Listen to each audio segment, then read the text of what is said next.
ఆ ఒక్క దేవుడు ఎవరో తెలియని వారు ఒక 30 రోజుల పాటు ఈ సమస్త సృష్టిని మనుషులందరినీ సృష్టించిన ఓ నిజమైన దేవుడా మీరెవరయ్యా అని అడగండి. 30 రోజులు గడిచే లోపే ఆ వెలుగు మీ బ్రతుకులో వెలుగుతుంది ఖచ్చితంగా.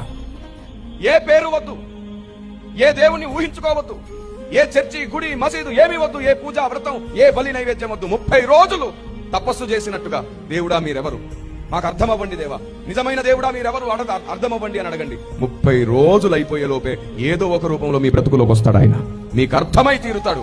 ఎందుకంటే నిజముగా యథార్థంగా మొరపెడితే ఆయన సమీపం, ఆయన వచ్చి తీరుతాడు. యథార్థంగా నేను చెప్పినట్టుగా తూచా తప్పకుండా 30 రోజులు చేసి చూడండి. ప్రతి రోజు అడగండి, దేవుడా మీరెవరు. ఇప్పుడు చెప్పండి, నేను మతం మారమని చెప్పానా? పోనీ యేసు ప్రభునే నమ్ము అని చెప్తున్నానా? మీరు చెప్పండి, ఏమైనా సాంప్రదాయాలు మార్చానా? నేను చెప్పేది ఏమిటి? ఆ ఒక్క దేవుడు ఎవరో తెలుసుకోండి దయచేసి. మనం చనిపోకముందు ఆయన ఎవరో తెలుసుకోవాలి.